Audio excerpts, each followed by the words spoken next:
Well, the first week of the NHL season has come and gone, which also means the first week of ESPN fantasy hockey is done too. And let's be honest, I did not do well this week, but I'm back at it again this week. I'm going to tell you what changes I made to my roster this week, who I think you need to be keeping in mind that could be hot this week, and how you can win your fantasy week this too. So let's take a look at what happened this week. Okay, first up, you can see I still have Mitch Marner in my roster. I still think that Marner partnered well on that line with Austin Matthews or on the power play. It's going to generate some big points. You can see he was averaged almost 6.2 fantasy points for the week over the last 3 games. He had 3 goals, 8 shots on goal.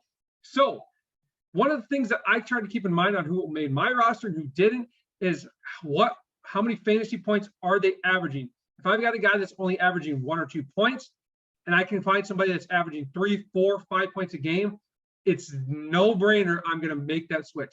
So I've got Marner still in my lineup along with Kaprizov and Zuccarello. Yes, I know those first 2 games did not go very well.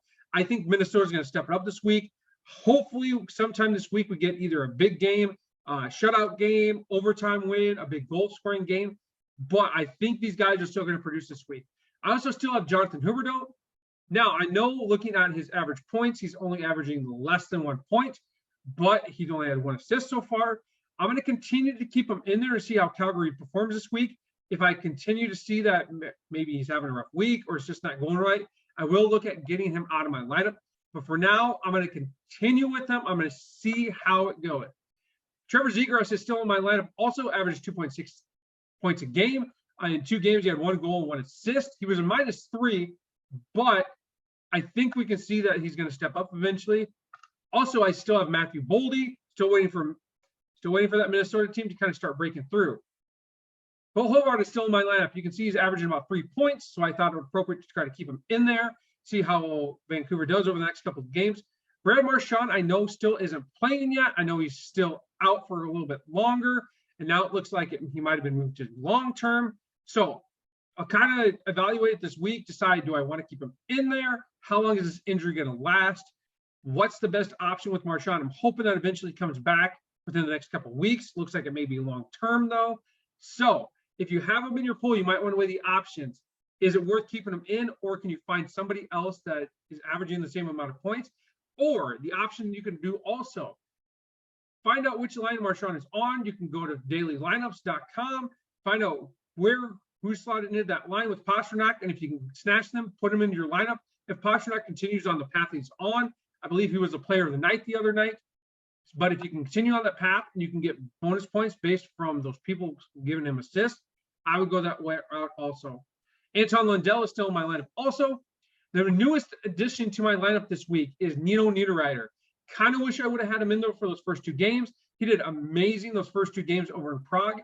I think that Niederreiter is going to finally kind of blossom into the superstar we know he can be. If you don't have him in there, my suggestion is to get him in as soon as possible. Marco Rossi, I still have in my lineup. Yes, he hasn't scored any points yet. There's been several people on Twitter that have been saying, he just hasn't shown up yet. My argument to that would be the guy's only 21 years old. He's played 1 or 2 games at NHL. We're not going to see him score 4 or 5 goals in that first game. It's going to be a process. It's going to take time. He had a 9-point game last year when playing with Iowa. I think eventually, hopefully, we can maybe see him on the same line with Boldy, who was his line mate when he was playing down in Iowa. Hopefully, we see that production start to kick up. I know Minnesota's got to kind of get it figured out, but I think once they do, we're going to start seeing some of these guys step up.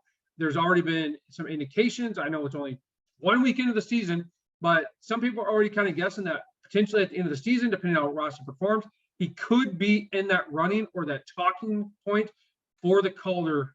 So I kept Rossi. We'll see how it goes this week. Another new addition, Manny Bernays, and I probably pronounced his last name wrong, forgive me, but take a look. This guy kind of skated under the radar. Nobody kind of picked him up, but in 2 games played, the guy's averaging almost 18 and a half minutes of ice time, 1 goal, 2 assists, 6 shots on goal. The guy's averaging almost 6.7, 3.4 to 6.7 fantasy points per game. If you don't have him in there, he might be one of those that you want to snatch up as soon as possible. Throw him in your lineup. You maybe will be able to throw him in on nights when Seattle's playing and maybe some off nights. But if he continues on this path, he might be one of those unsung players that people just didn't pick up, and you might be able to get him as kind of one of those hero players. So My pick of the week, Manny Bernays. If you don't have him, put him in there ASAP. You also see Braden McNabb continue to make the lineup this week. There was a point earlier in the week where I did consider dropping him, but I did keep him. You're going to see coming up is where I made some big changes in my defense this week. Obviously, I continue to keep Jared Spurgeon. I still am hoping that this Minnesota team could turn it around this week. Nick Leddy I still have, but as you can see, he's only averaging about 1.6 points a game. So over this week, I might decide to drop him. I kind of have a plan in place. I'll let you know what it is. Stay here at the end, so stay tuned to find out what my plan might be with Nick Leddy. Ryan McDonough also is a brand new addition this week. I dropped Connor Murphy. To be honest with you, Connor Murphy just was not getting me any points, but I picked up Ryan McDonough. You can see over the last 4 games, the guy has got 6.1 points. He's averaging 1.5 per game, 2 to 3 shots on goal a game. So if I can get at least 2 or 3 points out of McDonough per game, I think that's going to help also. Mika Zibanejad is still in my lineup, but also had a big performance that first game and even against Minnesota. So you can see he averaged almost 10.1 points in 3 games. So a big name to have. Artemi Panarin, you would also want to put in there. Also, if you're going to try to get Mika Zibanejad, Calvin DeHaan. I still have Calvin DeHaan in there. To be honest with you, another one that I might move later in the week. Teuvo Teravainen is still in there. And my newest addition this week, Alex Iafalo. He did actually really well against Minnesota. I hate to admit it, but they kind of kicked the crap out of Minnesota. Averaged about 2.6 points a game right now.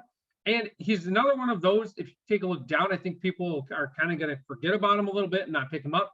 But take a look. About every game, he's getting either a goal or an assist. He's got at least 1 to 3 shots on goal per game. And he's averaging anywhere from 1 to 3 fantasy points a game. If you don't have him, he would be my second pick for that you need to pick up. John Klingberg also is another one that I decided to pick up this week. To be honest with you, I also got rid of Zach Werenski. Werenski just wasn't scoring enough points for me. Call it greedy, but I need more than 1 or 2 points a game. If you take a look, just the other day in 4 games, he's already gotten 9 points and averaging 2.3 points a game. So one of those I picked up. I still have Fleury in my lineup. Yes, I know that he was not good the last couple games, but if you actually sat down and watched those games, there were several times, even Campbell Kakkonen goal, where the defense just was not there to help him out. There was another time even Fleury admitted flat out where he just couldn't see the puck, wasn't expecting that it was going to come that far from the point. I'm hoping this week that he can get a shutout to kind of get that confidence booster back in Minnesota and to turn it around. All right. I told you a little bit earlier about I might be moving some players this week, and I might move some of my defensemen. If I do, one of the reasons why is you can see that Matt Murray is actually injured. He is out. So if you have the option, here are 2 players or goalies that I think that you should pick up in your fantasy pool this week.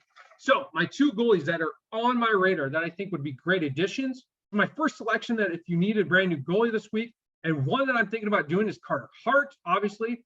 If you take a look at Carter Hart's stats, in 2 games played, he's got 2 wins, 940 save percentage, 2 goals against, and just within those 2 games, he's already scored 12.6 fantasy points, which is big. Yeah, I know that Philadelphia isn't always the best team. I'm not a big fan of Chuck Fletcher, but besides that, you can't argue with the guy that actually is doing really well right now. So it might be worth taking a look at Carter Hart if you don't have him in your lineup and you need a quick goalie. That would be one I would consider.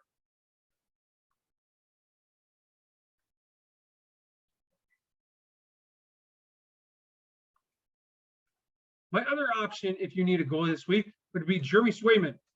Okay, Swayman is actually the backup for Boston, and Boston is actually doing really, really well. He started in 1 game. He has 1 win. Save percentage 875. Goals against average of 3 and fantasy points of 2.2. The reason I suggest that if you need a goalie, this might be one to put in there is we're going to see some of those teams starting to move towards some of their backups here within the next couple of weeks. Obviously, I believe Boston has Linus Ullmark.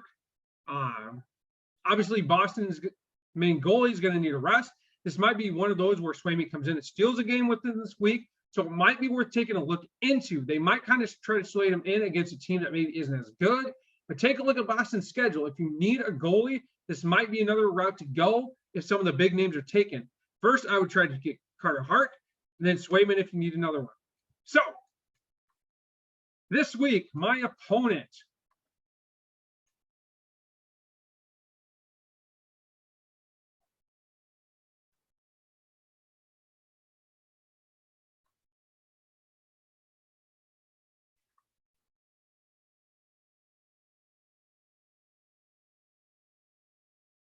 So taking a look at the standings, you can see that clearly I did not do well this week. Actually, I'm in third place on a 4. So actually, I guess I didn't do as bad as I thought I was going to.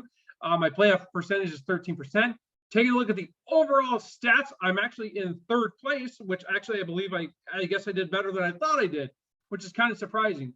And this week, my opponent that will be facing off against the Kirill Gorillas is the Des Moines Makitas Donuts. So I believe that's Sean's team, and I believe that he actually won it last year. So we'll see if I can take down the champ this year. So let me know in the comments below. What do you guys think? Who would you have in your fantasy this week? Who would you not have? And what advice do you have? Maybe you have an idea that might work better. So let me know in the comments below. Until next week, this is Tom saying, hope you guys have a great week. And as always, go Wild.